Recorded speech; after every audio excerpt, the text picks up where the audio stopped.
Pemirsa, sebanyak 31 kelurahan di 5 wilayah DKI Jakarta terendam banjir akibat curah hujan yang cukup tinggi selama 2 hari berturut-turut. Akibatnya ribuan rumah terendam banjir yang memaksa ribuan warga mengungsi ke lokasi yang lebih aman. Untuk membahas terkait banjir di Jakarta, di Studio Berita 1 telah hadir Kepala Bidang Peringatan Dini Cuaca dari BMKG, Bapak Ahmad Zakir. Pak Ahmad, terima kasih tadi bersama kami di Studio Berita 1. Oke, Pak Ahmad, ini kan hujan deras sudah mengguyur Jakarta dan sekitarnya selama sekitar 2 hari berturut-turut. Ini dari segi dari BMKG sendiri, intensitasnya seperti apa, Pak? Ya, hujan yang terjadi di wilayah Jakarta dan wilayah penyangga Jakarta dalam waktu 2 hari terakhir sebenarnya kategorinya sudah masuk kategori sedang sampai lebat. Ada juga yang hujan sangat lebat. Hanya distribusi hujan yang terjadi itu lebih banyak di wilayah timur Jakarta, wilayah barat Jakarta, dan wilayah selatan Jakarta. Plus wilayah penyangga Jakarta seperti Depok dan Bogor. Itu yang terjadi beberapa hari yang lalu. Itu artinya tadi di wilayah-wilayah yang disebutkan oleh Pak Ahmad ini memang hujannya intensitasnya termasuk yang sangat lebat seperti itu? Kalau yang wilayah selatannya sangat lebat, kemudian yang wilayah timurnya sangat lebat, sementara yang wilayah baratnya dia kategorinya baru sampai lebat. Artinya ini kemudian yang menyebabkan banjir memang paling parah melanda kawasan-kawasan tadi seperti timur, seperti itu selatan, seperti itu Pak Ahmad? Ya, memang kalau ngelihat dari curah hujan yang turun di situ berkaitan langsung. Ternyata memang hujan lebat di sana itulah yang mengakibatkan daerah itu juga banyak genangan air gitu ya. Oke. Ini untuk pemetaan kondisi rawan banjir, mungkin jika kita lihat dari pengalaman sebelumnya di tahun lalu, ini bagaimana Pak? Apakah kemudian sebetulnya alokasi ataupun tempat-tempat yang memang rawan banjir untuk tahun ini masih tetap sama yang harus diwaspadai dengan tahun lalu seperti itu? Nah, gini, dari tahun ke tahun itu sebaran banjirnya berkaitan dengan sebaran hujan itu berbeda-beda. Tahun 2013 itu sebaran hujan lebatnya itu hampir seluruh wilayah Jakarta penyangga kecuali Bogor. Artinya merata untuk tahun lalu? Merata tahun lalu. Tapi Bogor waktu itu curah hujannya sedikit. Tidak masuk kategori sangat lebat. Yang kemarin dan sekarang ini juga masih, itu hujan lebatnya spot-spot. Tidak terdistribusi merata. Kalau kita ngeliat lagi tahun 2007, curah hujannya dan banjirnya itu terakumulasi di wilayah Jakarta Barat dan Jakarta Pusat. Jadi beda-beda tiap tahun. Tapi untuk tahun ini polanya hampir mirip dengan tahun 2007 yang dimana hujan lebat hanya kemudian terspot-spot di daerah tertentu seperti itu Pak Ahmad. Iya, artinya gini. Hujan yang terjadi memang dia spot-spot tidak merata keseluruhan. Bahkan kita punya prediksi curah hujan yang akan terjadi nanti, ini kan baru puncak pertama nih. Ini namanya puncak pertama? Kita sebutkan puncak pertama. Artinya memang sudah sampai puncak, tapi bukan yang terakhir seperti itu? Belum. Tapi ada kemungkinan karena hujannya kan sudah dicicil.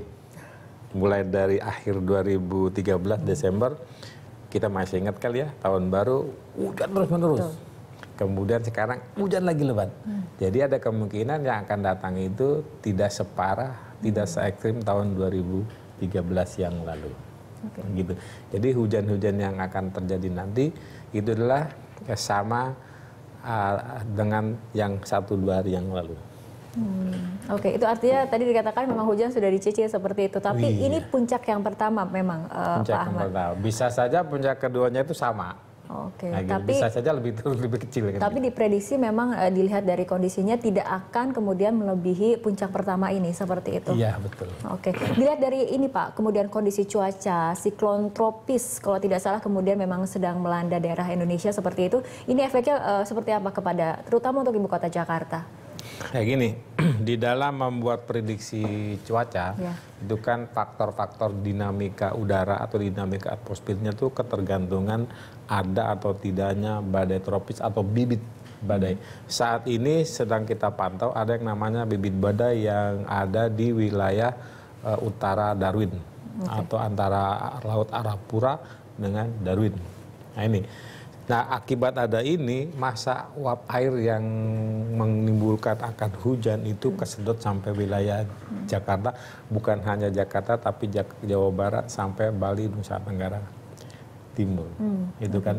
Nah, ketergantungan itu karena ini bibit badai ini bukan kewenangan kita, tapi kita pantau terus. Kalau dia itu menjadi badai kemudian larinya ke laut, ini biasanya wilayah-wilayah Jakarta, Jawa Barat itu kebanyakan mendung angin kencang. Oke.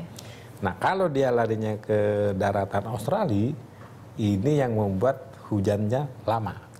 Oke, baik. Pak Ahmad, kita akan lanjutkan perbincangan, tapi kita ikuti jeda berikut terlebih dahulu. Anda kembali bersama kami dalam Prime Time Talk. Pemirsa, sebelum kita melanjutkan perbincangan dengan Kepala Bidang Peringatan Dini Cuaca dari BMKG, Bapak Ahmad Zakir, sebelumnya kita akan berbincang dengan korban banjir ataupun warga dari Kampung Pulo, Jakarta Timur, Bapak Ahmad Nur. Pak Ahmad. Muhammad. Ya, Muhammad Nur. Baik Pak Muhammad Nur, ini saya ingin menanyakan bagaimana kondisi terkini dari kondisi banjir di sekitar tempat tinggal Anda di Kampung Pulo, Jakarta Timur.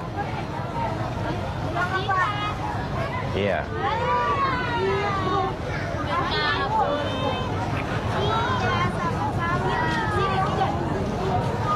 Ya, Pak Muhammad Nur, bagaimana kondisi terkini di Kampung Pulo, Ya. Jakarta Timur? Apakah kemudian banjir sudah mulai surut atau bagaimana, Pak? Putus. Mulai surut, baru 5 cm ada. Surut tapi baru 5 cm seperti itu. Baik, Pak Ahmad, tapi bagaimana dengan kondisi warga sendiri? Iya. Apakah kemudian sudah mulai mengungsi dan mengungsinya ke mana? Warga saya mengungsi di jalan ini, jadi jalan jalan raya di pertokoan, emperan pertokoan. Apakah kemudian tidak ada pos-pos pengungsian yang disediakan mungkin oleh Pemprov ataupun BPBD seperti itu, Pak Muhammad Nur?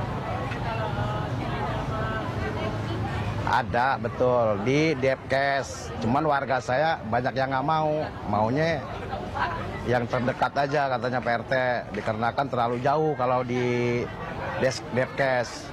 Tapi bukannya kemudian di pos pengungsian kondisinya mungkin lebih lengkap fasilitasnya seperti obat-obatan ataupun fasilitas yang lainnya, Pak Muhammad Nur?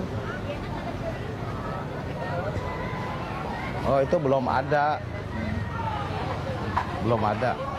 Oke, tapi kemudian warga yang masih di sekitar Kampung Pulo, apakah sampai saat ini masih ada kemudian yang lebih memilih untuk bertahan di rumahnya daripada kemudian dievakuasi? Ada di rumah, ada yang sudah mengungsi ke jalan besar.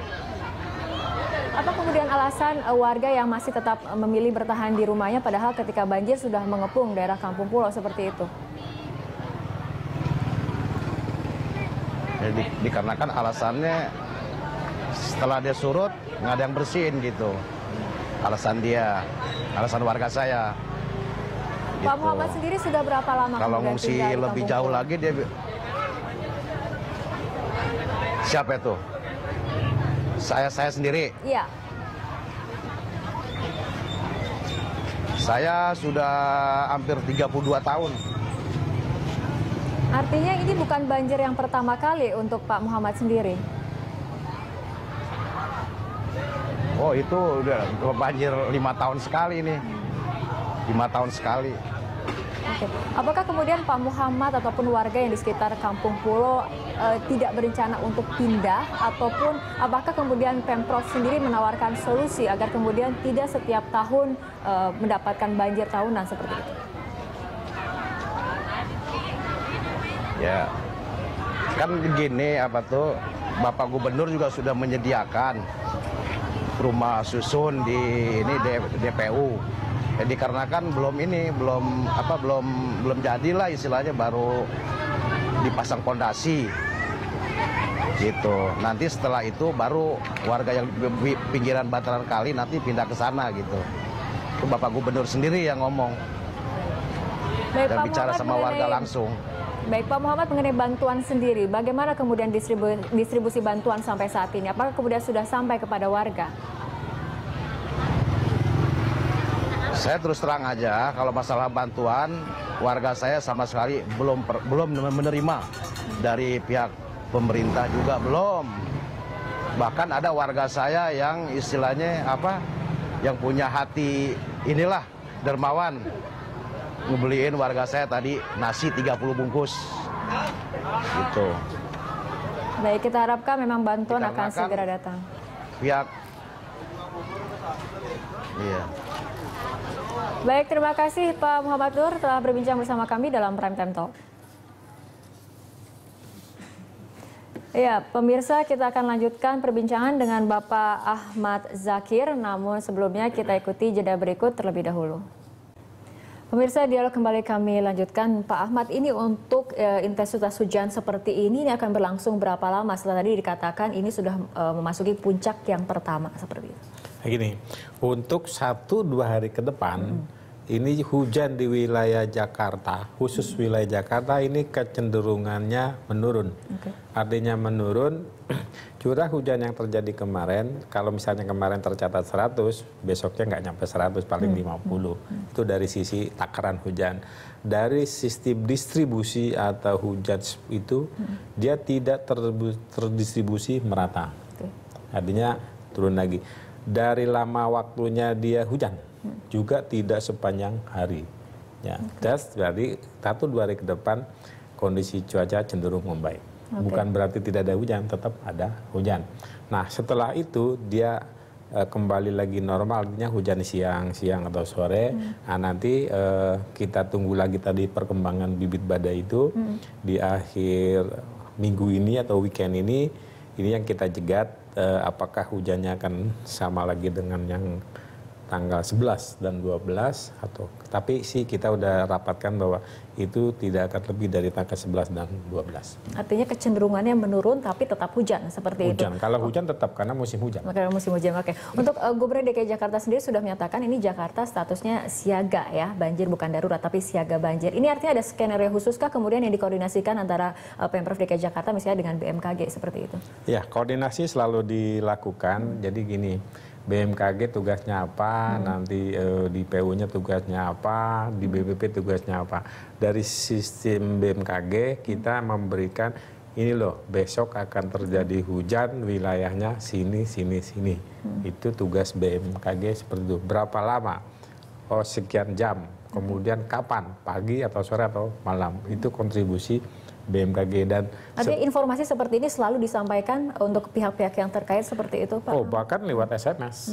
Jadi bahkan kita punya sistem early warning-nya itu ketika memasuki musim penghujan kita rilis. Kita melalui media, terima kasih, kemudian kita rapatkan dengan pemangku kepentingan.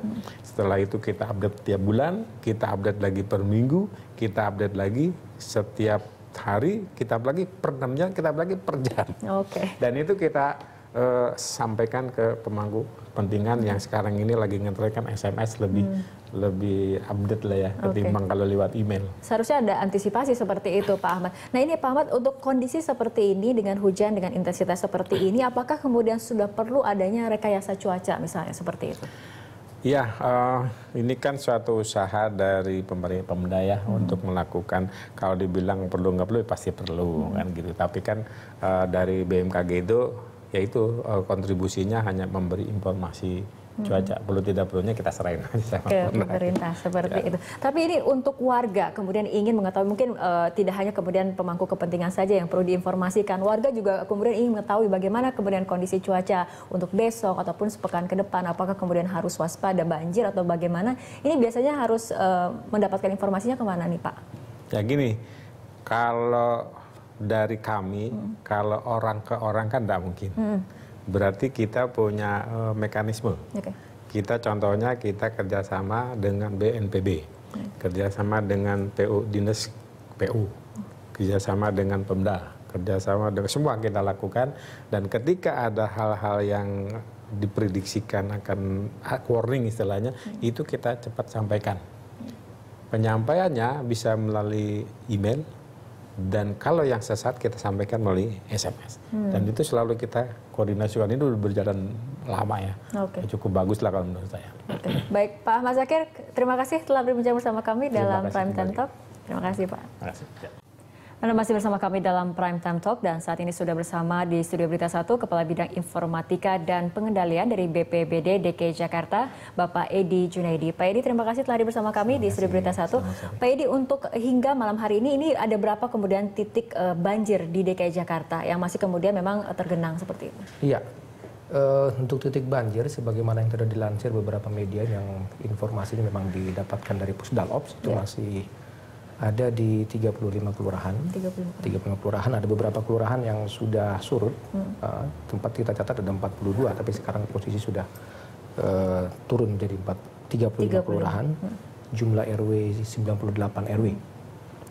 Kemudian jumlah pengungsi juga sudah mulai berkurang, karena memang sejak tadi siang dan menjelang sore tadi ada beberapa lokasi banjir yang sudah surut sehingga warga memutuskan untuk kembali ke rumah. Nah, jadi sekitar mungkin 2000-an atau sampai 2.500 pengungsi ya. Ini di 35 kelurahan ini ketinggian airnya rata-rata berapa senti, Pak? Iya, variasi antara 80 sampai yang tertinggi itu di Kampung Melayu ya. Di Kampung Pulau itu masih 300 cm atau 3 meter ya. Oke. Di wilayah-wilayah memang ketinggian air masih tinggi seperti itu, apakah kemudian warga sudah kemudian dievakuasi ataupun diungsikan atau ada kemudian masih memilih di rumah? Nah, ini yang jadi kendala kita. Jadi sebetulnya dalam penanganan bencana banjir itu kan dimulai dari pemberian informasi peringatan dini. Dan tidak kurang-kurang sejak 2 hari lalu itu yang mulai hujan cukup tinggi dan kita sudah mendapatkan informasi katulampa pada posisi siaga 3. Kita sudah mendistribusikan informasi peringatan dini melalui lurah yang sudah pasti diteruskan ke RW dan RW pasti meneruskan ke warga. Namun artinya peringatan dini sudah berjalan seperti itu? Sudah dikirimkan. Hanya saja mungkin warga ini masih ada yang beranggapan wah ini hanya lewat saja gitu ya atau tidak lama banjirnya. Nah, yang prediksi-prediksi seperti ini yang kadang meleset yang akhirnya menimbulkan pada saat banjir itu durasinya panjang dan tinggi air sudah mulai di atas 80 cm, kita menjadi kesulitan untuk melakukan evakuasi. Idealnya memang pada saat begitu menerima informasi peringatan dini, itu warga sudah langsung mengikuti peringatan dini itu dan menuju tempat-tempat penampungan pengungsi yang sudah ditentukan. Tapi apa kemudian warga juga masih kebingungan bagaimana kemudian harus bersikap terhadap peringatan dini yang kemudian disampaikan misalnya oleh lurah, RT ataupun RW? Sebetulnya menurut pengamatan kami itu tidak ada yang sulit dipahami dari peringatan dini itu dan sudah clear sekali apabila sudah siaga 3 misalnya, apalagi siaga 2 itu sudah harus warga itu mengamankan rumahnya dan menuju tempat penampungan pengungsi karena di sana segala keperluan yang berkaitan dengan pengungsi itu sudah disiapkan oleh kami. Gitu. Baik, Pak Edi, kita harus tahan dulu perbincangan, kita akan lanjutkan saja dari berikut. Pemirsa, dialog kembali kami lanjutkan. Pak Edi, ini untuk distribusi bantuan sendiri, kami tadi berbincang dengan warga di Kampung Pulau seperti itu dan banyak warga yang kemudian masih belum mendapatkan distribusi bantuan dari pemerintah. Ini bagaimana dengan distribusi bantuan? Ya, untuk distribusi bantuan memang kita ada standar operasional prosedur yang tidak bisa kita lewatkan begitu saja, di mana bantuan itu hanya diberikan kepada warga yang ada di tempat penampungan pengungsi. Itu standar operasional prosedur yang sudah dibakukan. Tapi kemudian masih banyak warga, tadi dikatakan di Kampung Pulau juga kemudian mengungsi lebih memilih di pinggir-pinggir jalan, di depan toko, seperti itu. Ya, ini yang kami punya penilaian mungkin warga ini punya pemikiran untuk tidak jauh dari lokasi rumahnya. Nah, ini yang kita tidak mungkin untuk bisa memberikan bantuan logistik ke titik-titik yang sporadis seperti ini. Karena sudah ada tempat penampungan pengungsi yang memang sudah kita buat standarisasinya dari mulai tempat dan MCK-nya itu yang sudah ada standarisasinya dan itulah yang akan kita berikan prioritas untuk diberikan bantuan. Pos-pos pengungsian sendiri saat ini ada di lokasi mana saja ataupun tersebar di mana saja? Iya, dari 35 kelurahan ini kita mencatat ada hampir 60 lokasi penampungan. Jadi di satu kelurahan itu variasi antara 3 sampai dengan 4 lokasi penampungan. Dan itu menjadi salah satu kendala ketika kemudian warga lebih memilih berada dekat di rumah dibandingkan kemudian dievakuasi ke tempat pengungsian seperti itu. Yang biasanya dilakukan ialah biasanya pada jam-jam makan, jam-jam makan mereka baru datang ke tempat penampungan pengungsi. Kemudian setelah katakanlah jam makan itu mereka kembali lagi ke rumahnya untuk mengawasi jangan sampai rumahnya mungkin kemalingan dan seterusnya. Bahkan ada juga yang sambil kerja gitu, kemudian dia kembali lagi ke tempat penampung pengungsi dan seterusnya, seperti itu. Oke. Dari pantauan BPBD sendiri bagaimana kemudian dengan kondisi di pintu air di bagian hulu baik ke hulu ataupun hilirnya? Ya, sampai dengan tadi sore yang kami pantau memang sudah relatif menurun di beberapa pintu air yang ada di hulu. Tapi apa kondisinya masih status siaga atau bagaimana, Pak? Ya sudah siaga 4. Siaga 4 saat ini yang siaga 2 itu Manggarai. Itu tadi 2 jam lalu kami pantau, sejam lalu maksud saya, masih di 910. Kemudian Angke juga masih cukup tinggi karena memang curah hujan di wilayah Ciputat, Tangerang dan sekitar itu cukup lebat seperti itu. Dan ini yang terus-menerus kita pantau perkembangannya. Jadi yang kemudian masih ada dalam status siaga 2 adalah pintu air Manggarai dan juga Angke. Ini kontribusinya kalau memang kemudian naik debit airnya itu bagaimana, Pak? Untuk naik debit air tentu warga-warga yang ada di sekitar pintu air Manggarai ya. Karena tapi untuk besaran ini tidak sebesar apabila dia sebelum pintu air Manggarai, karena memang wilayah-wilayah yang terkena itu seperti Bendungan Hilir, begitu, Petamburan, itu yang mungkin masih terkena dampak dari naiknya debit air di pintu air Manggarai dan Karet. Karet juga termasuk masih tinggi. Untuk Bendung Katulampa sendiri apakah kemudian juga masuk dalam pantauan dari BPBD DKI Jakarta? Itu pintu air utama yang terus-menerus kita pantau perkembangannya. Dan kondisi sore ini sudah jauh menurun dibandingkan sebelumnya. Sudah di angka 80 atau 70 cm. Oke. Jika tadi dalam perbincangan dengan BMKG mengatakan ini termasuk dalam puncak hujan pertama, tapi diprediksi untuk kedepannya intensitas hujan tidak akan melebihi puncak pertama untuk kali ini seperti itu. Tapi kemudian antisipasi dari BPBD sendiri untuk kedepannya bagaimana? Ya, kita punya rencana kontingensi yang sudah kita latih berulang-ulang, yang apabila terjadi kondisi bencana itu otomatis diaktifkan menjadi sebuah rencana operasi. Kemudian ada juga piket-piket siaga yang dilakukan tidak hanya di tingkat provinsi, tapi juga di tingkat kota, kecamatan, dan kelurahan. Itu berjalan. Apalagi kalau kita menunggu dalam mungkin hari ini atau sore ini Pak Gubernur secara resmi menyatakan siaga darurat, itu otomatis frekuensi kita dalam kesiapsiagaan itu lebih tinggi lagi dibandingkan sebelumnya. Jadi artinya ketika status sudah ditetapkan menjadi siaga darurat banjir seperti itu, langkahnya menjadi lebih cepat, strategis seperti itu. Oke, jika kemudian ada warga yang ingin mengetahui daerah-daerah mana saja yang kemudian masih terkena banjir, ini bisa mengakses informasi dari mana saja, Pak? Iya, di situs kita, portal kita pusdalops.jakarta.go.id itu informasi tentang banjir, dan tidak hanya banjir, bencana yang ada di Jakarta itu selalu kita update. Termasuk kondisi-kondisi mana, wilayah-wilayah mana ya di Jakarta ini masih terkena banjir, itu bisa dilihat di situs itu, petanya di mana saja, kemudian penanganannya sudah sampai di mana, itu bisa kita akses di situ. Kemudian bagi warga juga yang ingin nge-tweet gitu ya, tentang ada informasi banjir di lokasinya yang mungkin belum tertangani, itu bisa melalui @bpbd Jakarta. Dan satu lagi kita punya nomor telepon hotline 164. 164 itu bagi warga Jakarta yang ingin memberikan informasi tentang bencana, ada banjir khususnya gitu ya, ada lokasi banjir yang belum terdeteksi oleh kami, kemudian juga lokasi-lokasi banjir yang belum tertangani dengan baik, baik dari sisi logistik dan MCK dan penerangan, itu bisa menginformasikan melalui nomor hotline tersebut. Itu kita akan tidak lanjuti untuk segera dipenuhi oleh SKPD yang terkait, seperti itu. Walaupun mungkin di luar intensitas hujan sudah tidak selebat hari kemarin ataupun tadi pagi misalnya seperti itu. Ini untuk malam hari ini BPBD sendiri langkahnya akan seperti apa? Kemudian untuk memantau kondisi banjir di seluruh DKI Jakarta, atau mungkin kemudian untuk masih mencoba mengevakuasi warga di daerah yang memang ketinggian airnya masih di atas normal. Iya, itu terus kita lakukan. Jadi hal yang pertama tentang pemantauan itu terus-menerus kita lakukan, bahkan dalam kondisi yang seperti ini itu petugas yang melakukan pemantauan itu kita tambah jumlah orangnya, dan juga kita punya beberapa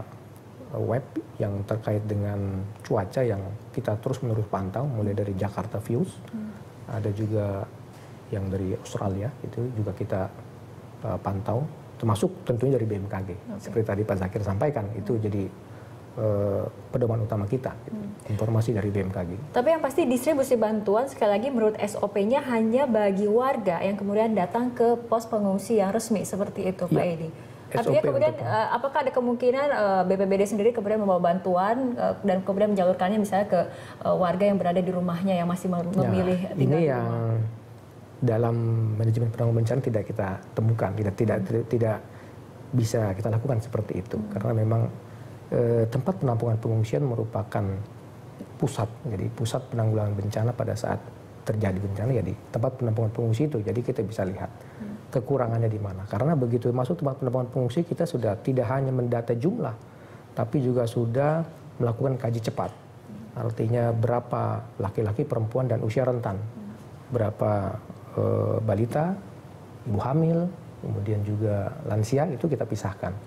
Nah, kalau masyarakat ini memilih untuk mengungsi tidak di tempat penampungan pengungsi, itu jadi kesulitan gitu loh. Ini yang kadang membuat data yang kita terima ini menjadi lambat gitu, karena ada beberapa pengungsi mungkin yang memilih seperti yang tadi disampaikan, itu ada di rumahnya atau di jalan-jalan yang membuat mereka punya akses untuk cepat melihat, mengawasi rumahnya ditinggalkan. Gitu. Mungkin untuk warga yang menjadi korban banjir, mungkin bisa diberikan informasi. Ini selain kemudian antisipasi datangnya banjir, ini ada juga kemudian antisipasi datangnya penyakit yang memang terjadi pasca banjir seperti itu. Mungkin bisa diinformasikan kepada masyarakat, Pak Edi, apa saja kemudian yang harus diwaspadai oleh masyarakat, terutama yang menjadi korban banjir? Iya, di tempat penampungan pengungsi juga itu ada pos kesehatan. Jadi pos kesehatan begitu warga datang ke sana itu langsung diperiksa kesehatannya, karena memang tidak semua orang memiliki ketahanan fisik yang sama gitu kan, apalagi usia-usia rentan itu terus-menerus kita pantau kesehatannya, dan otomatis penyakit-penyakit kulit itu sangat rentan sekali menjangkiti warga yang ada tempat di pengungsian. Jadi kembali untuk warga yang menjadi korban banjir lebih baik datang ke pos pengungsian untuk mendapatkan tadi pemeriksaan kesehatan seperti itu, dan juga memang bantuan makanan. Bantuan makanan. Untuk dari warga sendiri, apakah kemudian bantuan juga bisa disalurkan ke pos pengungsi atau kemudian biasanya kebanyakan langsung ke warganya langsung? Kami menyarankan satu pintu. Artinya dalam manajemen bencana itu seluruh bantuan yang masuk itu harus melalui kepala penampungan pengungsi atau koordinator tempat penampungan pengungsi. Jadi kita bisa salurkan merata, gitu. Tidak ada yang kelebihan di satu titik, sementara kekurangan di sisi lain, itu yang kita hindari. Dengan memberikan bantuan ke satu pos, itu akan membuat kita bisa mendistribusikan, karena kita tahu persis mana yang membutuhkan katakanlah makanan siap saji, mana yang membutuhkan hygienic kit, itu beda-beda.